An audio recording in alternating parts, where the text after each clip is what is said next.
लाठीमारानंतर देखील आता आंदोलनाच्या स्थळी गर्दी वाढलेली आहे। आंदोलक आपल्या आंदोलनावर ठाम असल्याचं पाहायला मिळत आहे। दुसऱ्या दिवशी देखील आंदोलक जंतर मंतरवर एकवटलेले आहेत।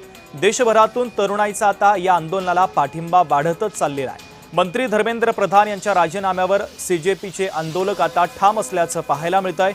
आंदोलन स्थळ सोडणार नसल्याची देखील भूमिका आता आंदोलकांनी घेतलेली आहे। सीजेपीच्या आंदोलनानंतर जागोजागी आता पोलिसांचा बंदोबस्त वाढवण्यात आलेला आहे। जंतर मंतरसह संसद भवन परिसराला आता छावणीचं स्वरूप आलेलं आहे। आंदोलकांची गर्दी ही सातत्याने वाढत चाललेली आहे आणि आता प्रशासनाने देखील खबरदारी घेत पोलिसांचा बंदोबस्त वाढवलेला आहे।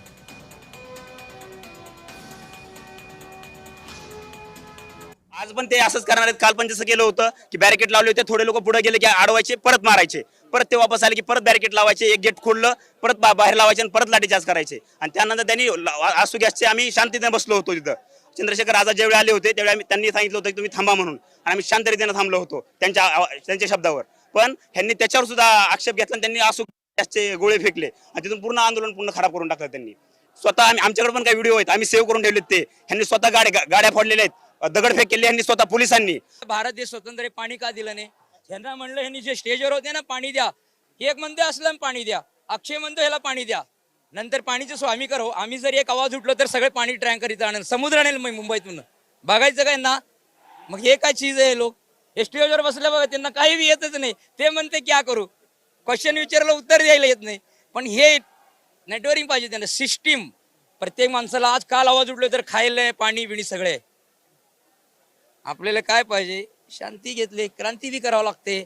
हा दिल्ली पोलीसचा कुठला तरी एक कॉन्स्टेबल किंवा कोणतरी असेल, ह्याच्याकडे नेम प्लेट नाही आहे आणि आम्ही विचारतोय की तुमचा आम्हाला आयडी दाखवा। तुमचा आम्हाला आयडी दाखवा, तर ते म्हणतात तुम्ही कोण आम्हाला विचारणारे? ठीक आहे, हे बघा दादा प्ले करा, एक व्हिडिओ आहे त्यांच्याकडे आणि त्यांचं असं म्हणणं आहे की नेम प्लेट नाही, डोक्यावर मारलंय आणि त्याच्या कानातून अक्षरशः रक्त येतंय। हे बघा,